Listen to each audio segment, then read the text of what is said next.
So hey, today I want to talk about my experience with PVNS, which is known as Pigmented Villonodular Synovitis.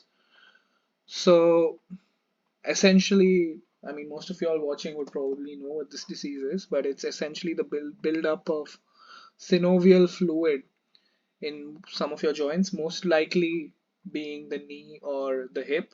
And for me, it was the left knee. And the exact cause of this disease is unknown, but studies seem to indicate that they happen in middle-aged people between the age of 25 to 40. Now, I saw some studies that said it happens more in men, some studies that says it happens more in women. My doctor told me that it tends to happen in active men around my age. I was 29 when it happened. But yeah, I couldn't like find conclusive evidence online for this. So, yeah, I got diagnosed with PVNS, and then I wanted to talk to you about my story as to what the background was, how I got diagnosed, what the treatment plan was, and then how I recovered, what my shape is today. So, a little bit about the background and diagnosis. So, I have a history of gout, or like high levels of uric acid, and that had led to several flare ups in my long toe uh, because of buildup of uric acid, and I was taking some medication for that. Now, the way this PVNS really started was it was completely out of the blue. I I would be walking, and suddenly my left leg would lock in place at sort of close to a 90-degree angle, and there would be some pain, and then it would go back to normal, and I wouldn't feel a thing for like a long time. It started off like very very rarely, and I could pretty much go about my activity. So I was doing some level of hiking.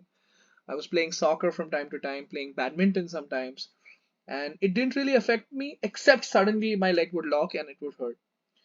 I went to the doctor, the sports medicine doctor, and as sort of a coincidence, that's the reason I'm telling you about my gout story, that I had sort of run out of my gout medication and did not refill the prescription. So the first idea that the doctor had was perhaps this is just a flare up of gout, but in the knee. So it's unusual, but just start with having some gout medication. Okay.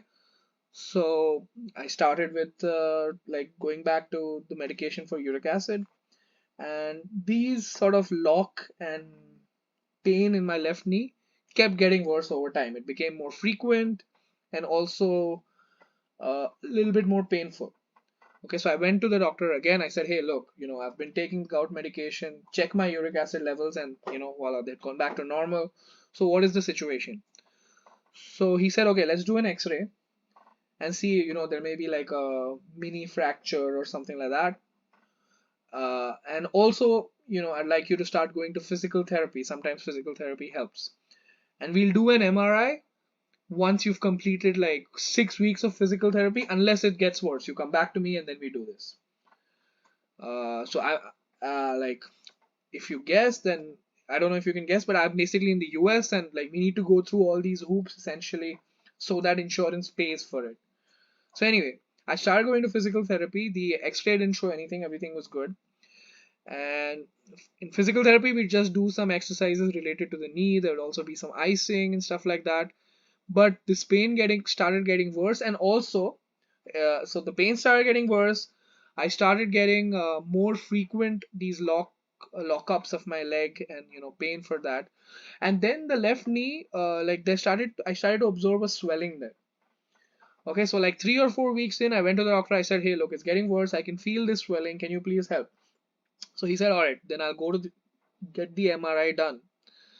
Like here's the order for it. So I went and got the MRI done. And again, this also involved some amount of waiting because like there was no like MRI that could be done immediately, so I had to wait a little bit. So in any case, in the meantime, I was continuing with physical therapy. Nothing was happening at this point. Even standing for more than like 3 or 4 minutes was getting bad. So like this whole thing is happening over 2 months now. Like now standing is getting painful and everything. So finally, the MRI results came out, and the whole demeanor of the doctor changed. From being fairly relaxed about it and sure that it was nothing, to suddenly he's like, all right, I spoke to this specialist, and I want you to like get an appointment with him as soon as possible. It's an orthopedic surgeon uh, in this hospital. I spoke to him. Most likely it's a benign tumor that's there in your knee, but just talk to him as soon as possible. Like his whole demeanor had changed. The doctor was sick, but he still like did a Zoom call with me and explained this to me. So I immediately got an appointment done. I stopped going to physical therapy, and that's when the doctor told me, yeah, so most likely this is PVNS. Of course, we cannot be sure until we take like a sample of this through the biopsy.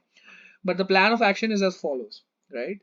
So so let's go to the treatment. So the plan of action is as follows. A, you do nothing, you live with this, and it's most likely gonna stay in the same place. So you're gonna have this discomfort for the rest of your life, but it's not most likely it's benign, so it's not gonna spread, it's not cancerous, etc.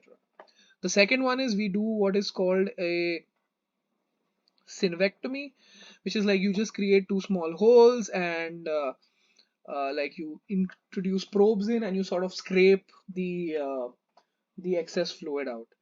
Now this is not as like it's not a very invasive surgery is what the doctor said. It's gonna like you can heal faster, but at the same time, of course, it does mean that you will need some rest and take time off work. And there is a small chance of reoccurrence. I mean, small meaning like close to 10%. He said, don't worry about it. It's most likely not going to happen, but yeah, there is a chance. And then he said the third option is chemotherapy. And he said, doesn't really want me to think about this unless, we do this and there is a reoccurrence. So naturally, I said, let's get the surgery done. And during the time of the surgery, that's when we'd also be doing like the biopsy. That's what the doctor said. And the date for the surgery was 3 months out. So I requested the doctor, that can we at least do the biopsy before, because just for my peace of mind, because there is a slight chance that this is cancer. And living with that slight chance, no matter however your rational mind works, however probability works, you will feel a bit uncomfortable. So he said, yeah, sure, let's do it. As it turns out, I got the biopsy date only like a week or 10 days before the surgery, so it didn't make a big difference, except that the biopsy results did show that it was non-cancerous. So I went into the surgery with a peace of mind that this is not as serious as cancer. Okay. So, alright, so then let's talk about the operation. So the operation was fairly like it was an OPD procedure, so outpatient procedure. I just went in on the day. They gave me some training for how to walk with crutches, because that's what I was gonna be doing for some days after.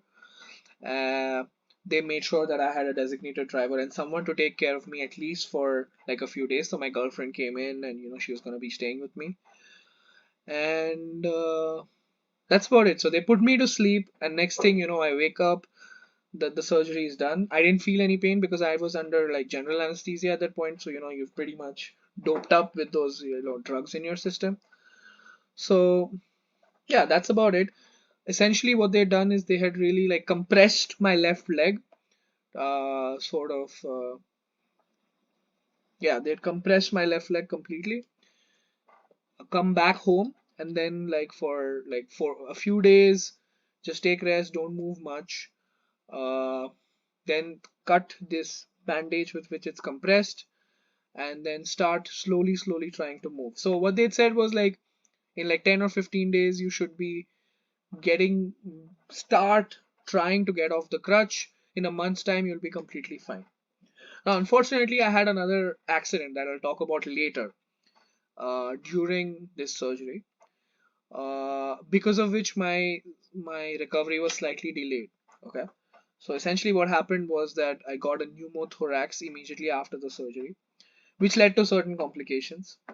But today's talk, I'm just going to be talking about the PVNS.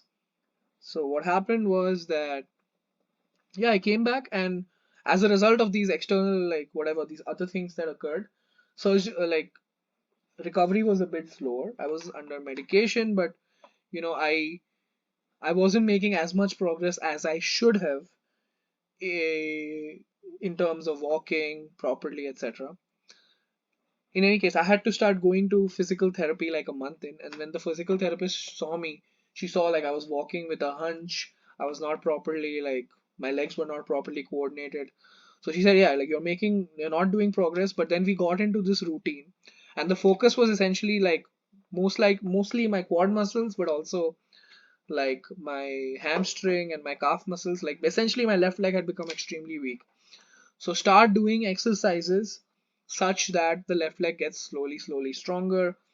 You start off with very simple exercises like scrunches, etc. Then you move on to more like complicated ones like the leg push machine, I think it's called. Yeah.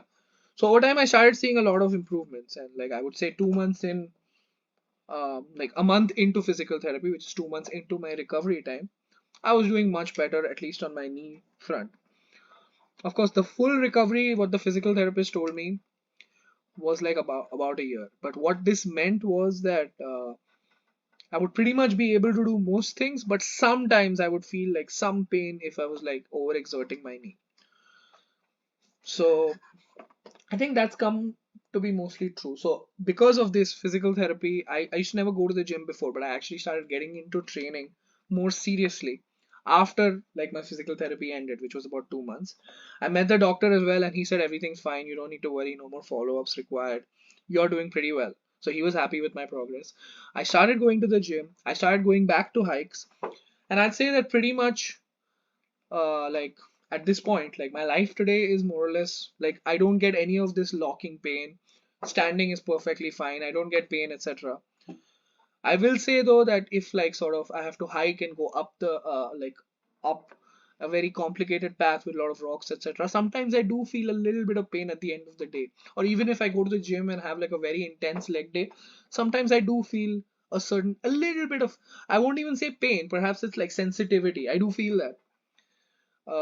So therefore, what I do is if I'm going on hikes, I wear like knee guards or like knee support. That's the right word. So I wear support braces on my knee or something like that, like bands that really help.